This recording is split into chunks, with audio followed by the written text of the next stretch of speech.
Olá, sejam muito bem-vindos e muito bem-vindas a mais um episódio do RH Cast. Eu sou a Jéssica Martins, CEO da People Academy, um ecossistema que nasceu para desenvolver você, liderança de RH, para conectar você de uma forma muito mais técnica, né, pensando em estratégia de pessoas e estratégia de negócio. Hoje eu vou falar sobre universidade corporativa, sobre aprendizado, sobre arquitetura de desenvolvimento com o Felipe Gonçalves, que já vai se apresentar. Seja bem-vindo, meu querido. Muito obrigado, Jéssica. Olá, pessoal, tudo bem? Meu nome é Felipe Gonçalves e, bem, dá para dizer que eu resolvo problemas com cultura, estratégia e gente. Acho que é a melhor definição da minha atuação. Que coisa maravilhosa. Não falou que é RH, não falou que trabalha em people, resolve problemas. Muito bom. Problemas reais. Problemas reais. Importante muito bom, também. muito bom. Certo. Minha trajetória é bem diversa em alguns aspectos, então sou psicólogo, já empreendi com a clínica psicológica, já empreendi um negócio de logística sustentável lá no Rio Grande do Sul, minha terra de origem.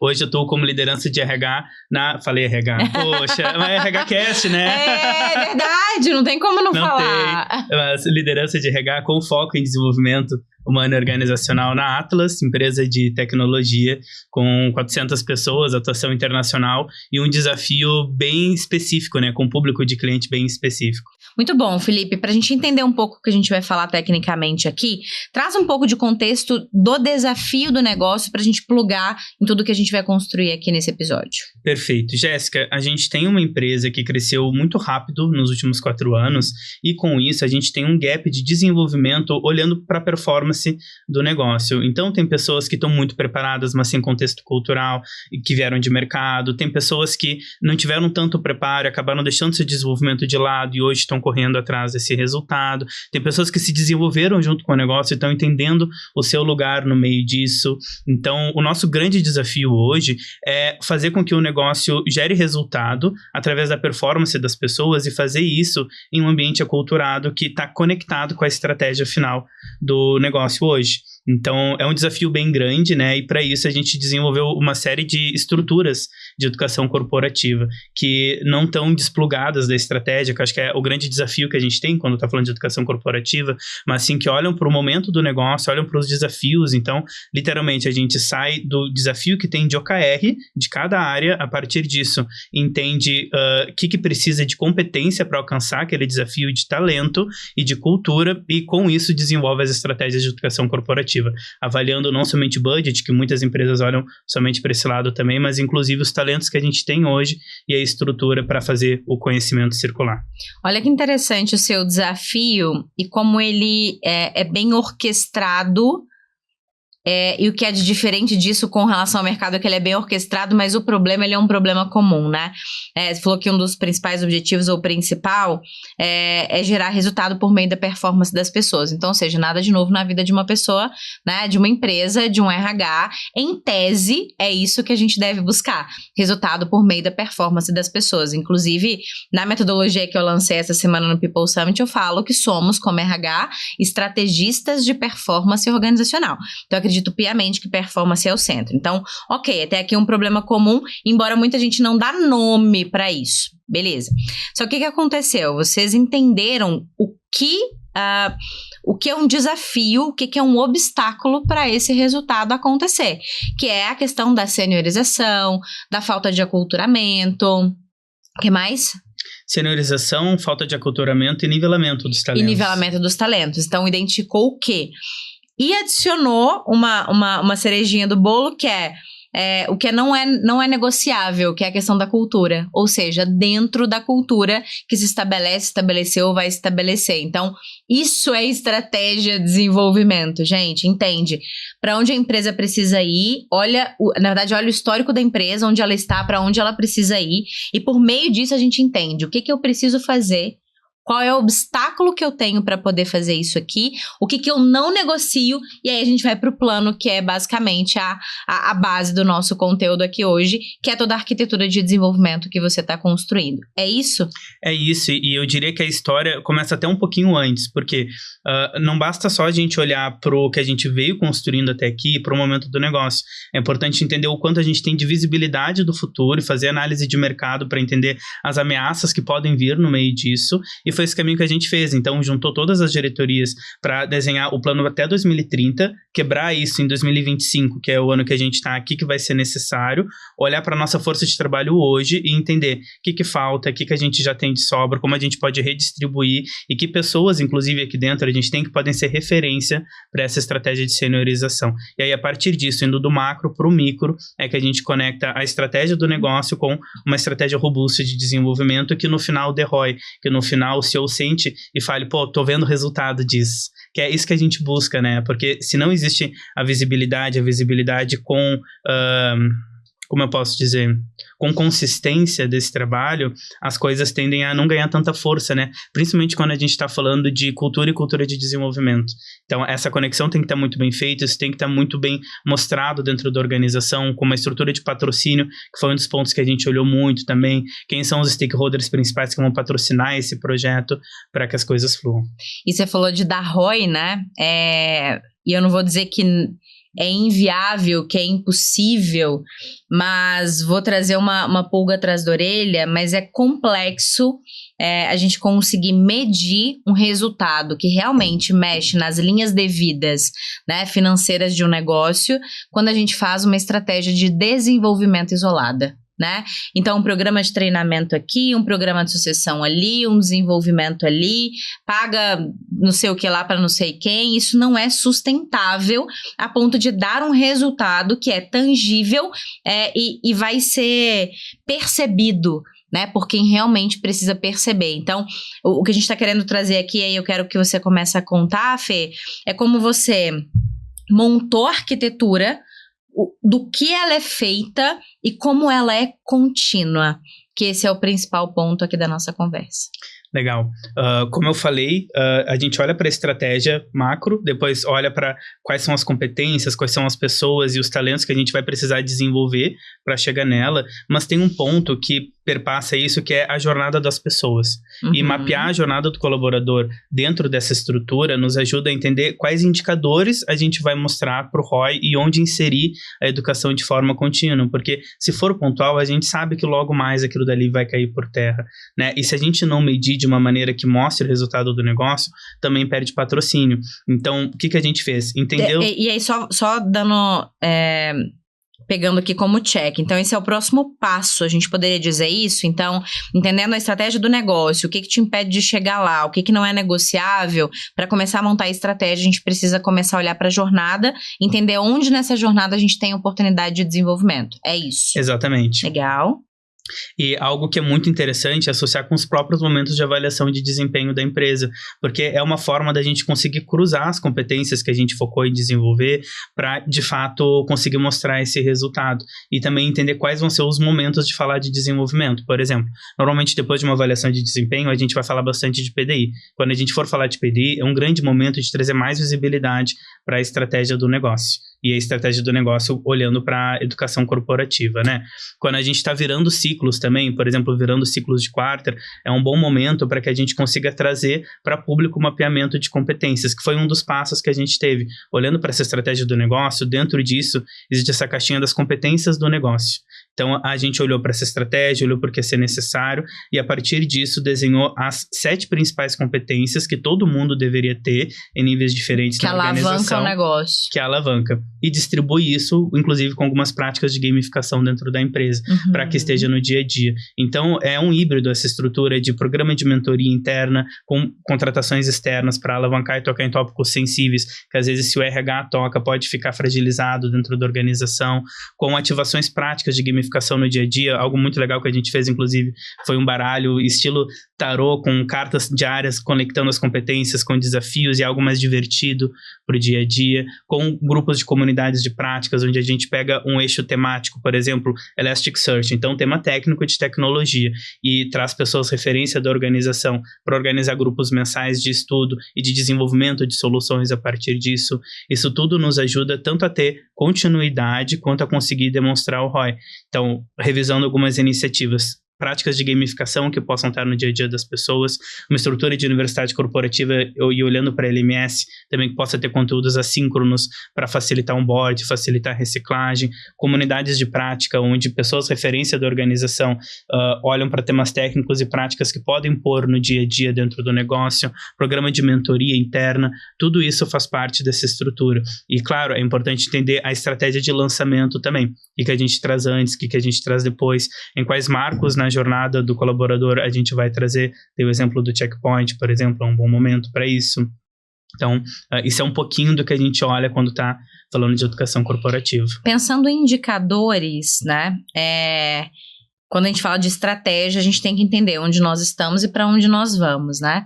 E essa arquitetura de desenvolvimento, ela também precisa responder a isso. Então, onde nós estamos, então falta de seniorização, fit cultural, aculturamento, e o terceiro ponto que eu não me lembro. Então, aonde a gente precisa chegar em esses 3 elementos, né, sendo resolvidos ou tendo avançado no final das contas. O que vocês estão fazendo para medir esse ponto A e esse ponto B para conseguir dizer, pronto, agora a gente tem uma força de trabalho que corresponde ao negócio que a gente precisa?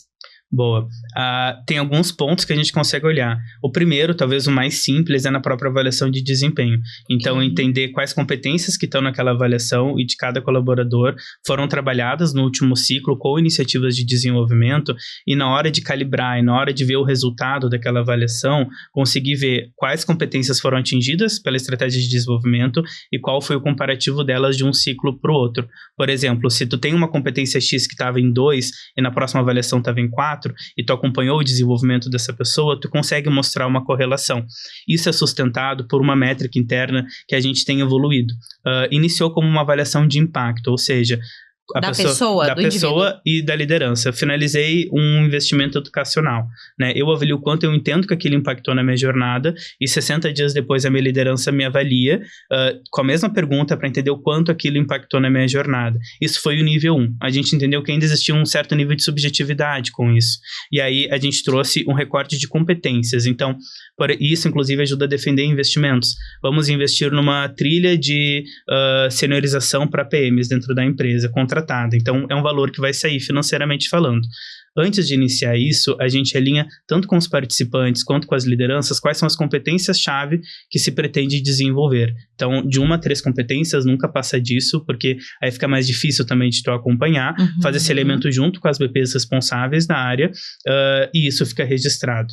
60 dias depois, a liderança vai receber a mesma pergunta para avaliar as mesmas competências. Então, se no momento A, tu avaliou com nota 2 e entendeu que aquilo ali era o lugar que o talento estava, e no momento B, tu avaliou com nota 3 ou 4, pensando numa escala Likert ali 1 a 5, tu já entende que houve uma evolução. E aí, para que esse acompanhamento ocorra, e também é um desafio que pode acontecer, né? A liderança perder de vista aquelas competências, a BP participa do processo. Então, a BP tem rituais quinzenais com as lideranças e nesses rituais ela passa um reporte de dados, ela ajuda a resolver os desafios do time e dentro disso existe um lembrete de, olha, fulaninho fez tal curso, fez tal investimento, está passando por tal trilha, a gente ficou de avaliar essa competência, como é que está indo? Lembra de observar isso no teu dia a dia? E aí a liderança vai sendo acionada de uma maneira proativa pela BP para que depois desse ciclo a gente consiga não perder a rastreabilidade do dado que vem dessa competência, né? Então, isso tudo nos ajuda a medir e depois gerar indicadores que, de fato, vão para uma reunião de resultados de diretoria. Falando em medir, falando em dados e falando em personalização nesse nível, a gente precisa de tecnologia e de uma intencionalidade de coleta e trabalhar os dados, né? Aí eu já não sei se é uma estratégia do negócio, se é uma estratégia do RH ou se é algo que você tem trazido para essa caixinha de desenvolvimento. Mas quais são as tecnologias, quais são os dados, como é que vocês gerenciam tudo isso para conseguir fazer essas correlações? Antes de responder isso, eu quero retornar no anterior para mais um indicador que eu posso complementar, que é olhar para os próprios indicadores de performance da área. E aí, muitas da área como um todo. Da área como um todo. Então, eu estou indo para a área de CX, fazer uma capacitação. Quais são os indicadores que mostram performance de CX? E qual a foto disso antes de eu iniciar uma estrutura de desenvolvimento com aquela área. Depois, ponto B, eu olho os mesmos indicadores, não só os das competências que eu citei, mas os indicadores da área. Porque a gente pode ver uma rampagem disso, né? E isso vai estar lá no KR da empresa. Então, isso fica visível para todo mundo e a gente consegue trazer esse recorte de uma maneira mais objetiva também, olhando não só para a competência, que muitas vezes é a gente como RH que vai trazer essa palavra, mas para o indicador que a área todo dia cobra na sua daily. E aí a gente consegue mostrar muito melhor esse resultado. Legal. E aí, voltando para as tecnologias, a gente está no momento de rampagem delas, mas o que eu entendo que é essencial para uma estrutura mais contínua, primeiro é uma LMS. Seja contratado, usar a própria ferramenta do Google para isso, como uma biblioteca inicial, mas construir trilhas que vão ajudar a trazer tanto novos conteúdos para os colaboradores, quanto rodar avaliações dentro dela. Depois, gente... Avaliações de desempenho. Avaliações de desempenho, não. Avaliação dos treinamentos que são rodados dentro. Porque isso tudo consegue te gerar dados, gerar dashboard. Tem coisas que dá para fazer na planilha também. Então, não precisa ser um grande software para isso, tá? Inclusive, a nossa avaliação de impacto, 60 dias que eu te comentei, a gente desenhou inicialmente no modelo de planilha. É um pouco mais manual, mas a gente consegue automatizar com a solicitação de investimento. Então, o gestor, junto com a BP, vai solicitar um investimento. E a gente, como time de DHO, consegue nessa própria solicitação já mapear as competências, isso já cai numa planilha integrada e, a partir disso, tu já tem esse dado registrado. Menos uma etapa manual para ser feita. Depois de 60 dias, e a BP tem acesso a essa planilha, a BP, na sua reunião, vai fazer essa avaliação. Porque é a BP que acompanhou. Então, ela vai conseguir ter o dia a dia da operação para isso. Entendi. Legal. Mas aí hoje, você ia falar do hoje. Você falou que antes do que vocês estão fazendo hoje, vocês usavam planilha. Mas aí hoje existe uma tecnologia para isso, mas vocês têm uma pessoa de dados dentro do time, não? Não. Hoje a gente utiliza LMS, utiliza essa planilha ainda para fazer. Entendi. Ela é integrada com o Pipefy. O Pipefy é a ferramenta que a gente utiliza para fazer a gestão ali de cada etapa dos investimentos educacionais. E a partir disso a gente monta dashboards internamente mesmo. Não temos uma pessoa de dados, ajudaria muito. Eu sei que sim. Mas o que a gente faz hoje na realidade que a gente pode, acho que é o mais importante, porque cada empresa tem realidades diferentes. Inclusive, a competência de mentalidade data-driven, conhecimento em dados, entrou para as competências de negócio. Legal. Então, é um pressuposto de que, inclusive, todo time de RH consiga se aprofundar em análises, consiga se aprofundar em criar visualizações gráficas e fazer cruzamentos de dados. Algumas pessoas são mais sênior que outras em relação a isso, mas a gente não centraliza numa só posição. Entendi, né? Entendi.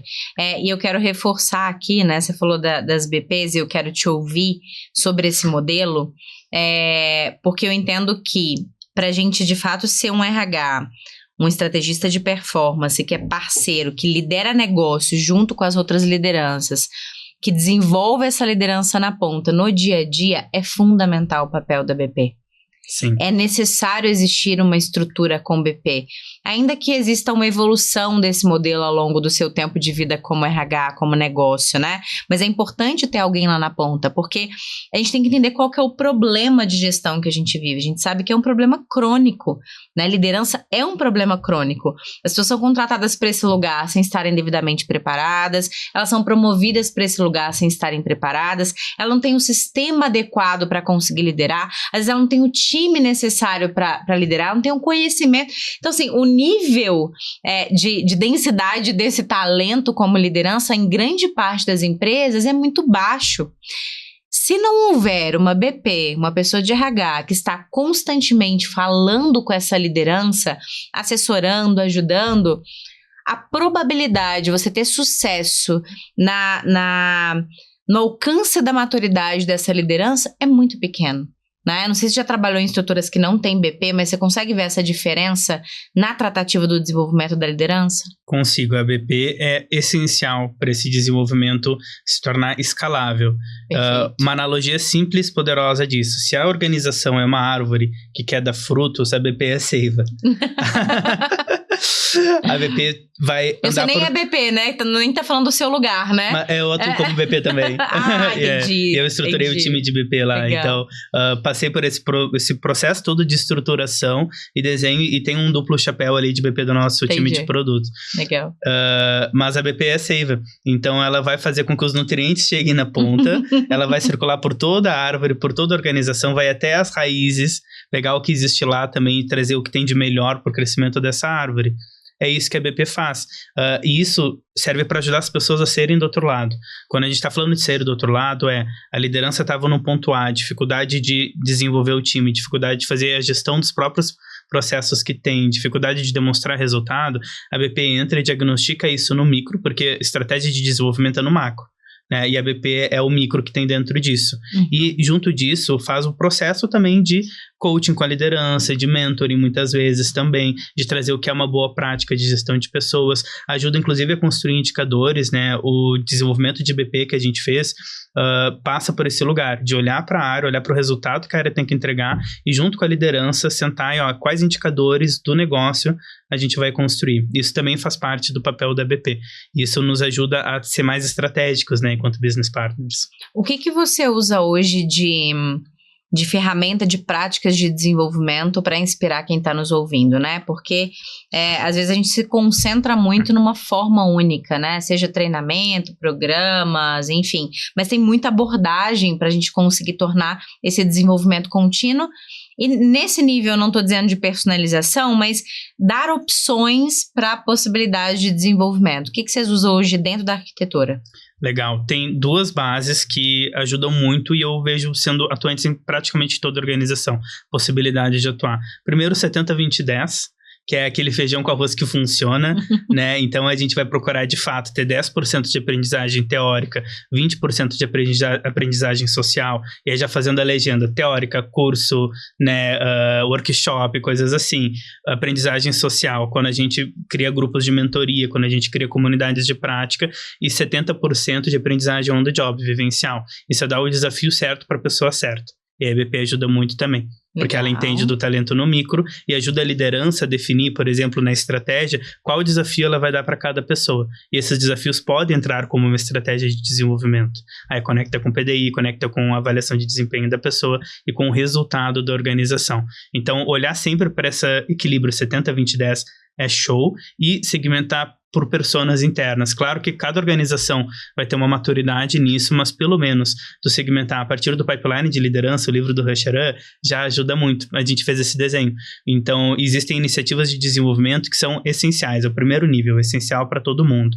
Depois, a gente tem o nível estratégico, que compreende as lideranças de primeiro e segundo nível ali do pipeline. Então, líderes de colaboradores individuais e líderes de líderes. Já é diferente que a gente conversa. E terceiro, para a liderança executiva, que é uma outra abordagem, um outro conteúdo, né? E que com essa segmentação nos ajuda a também ter mais tração no engajamento das pessoas. Porque, por exemplo, se eu trago só conteúdos que seriam de liderança inicial para uma alta liderança, a liderança vai dizer, beleza, eu vou aqui olhar meu DRE e é isso. Não vai olhar para a iniciativa de desenvolvimento.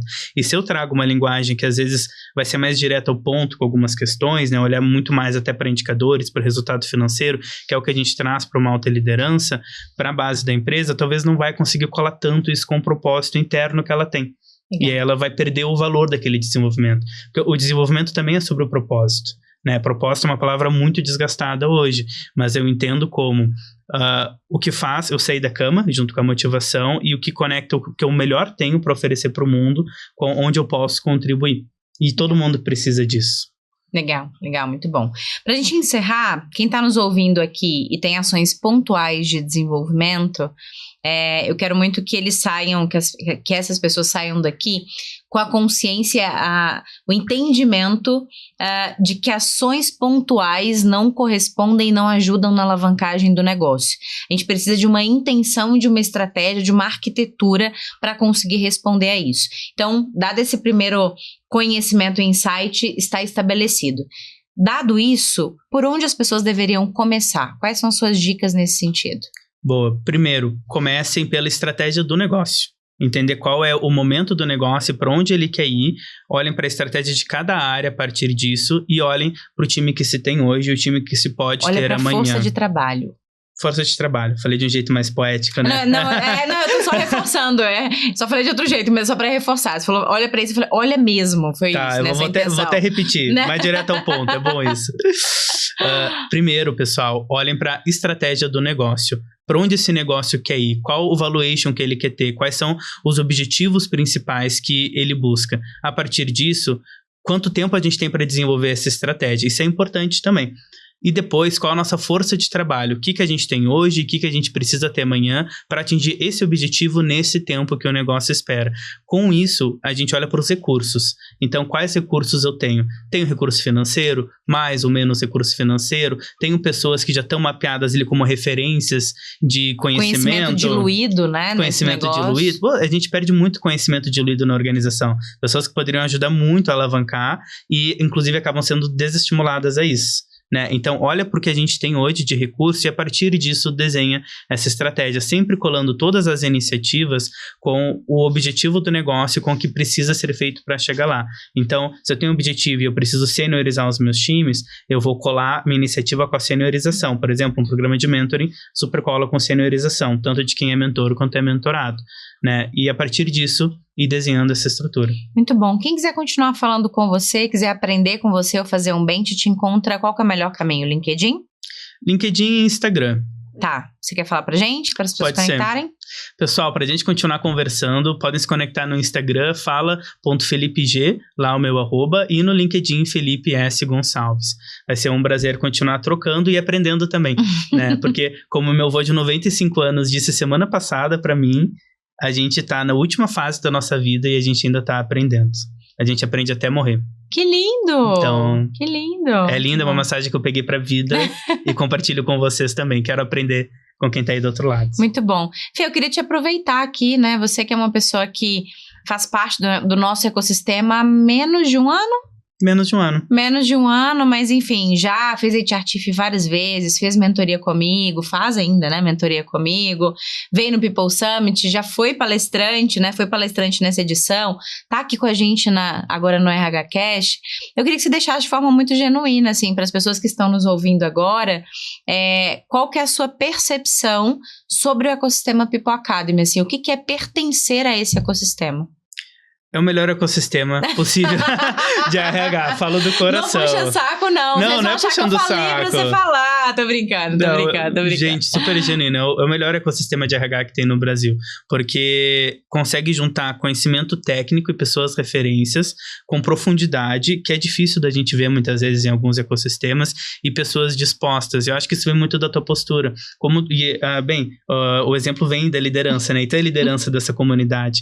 Então, quando eu te vejo no dia a dia se pondo à disposição, de fato ajudando as pessoas a se conectarem, de fato ajudando a transmitir conhecimento teu e de pessoas que tu tem na tua rede, as pessoas que estão nessa comunidade fazem o mesmo. Então, eu já contribuí bastante e eu já aprendi muito também no HRTF, com as pessoas no People Summit, com as pessoas da comunidade, o que sai de bench, gente, dos grupos que a Jéssica organiza. Nossa, me ajudou muito, muito, muito. Então, vale super a pena. Que bom, fico feliz. Muito obrigada novamente por toda a contribuição que você deu nessa sprint aqui em Belo Horizonte, né, com a gente. E, pessoal, agradeço também, espero que vocês tenham aprendido mais um pouquinho aqui nesse episódio e vejo vocês. Super beijo na semana que vem. Tchau, tchau. Tchau, tchau.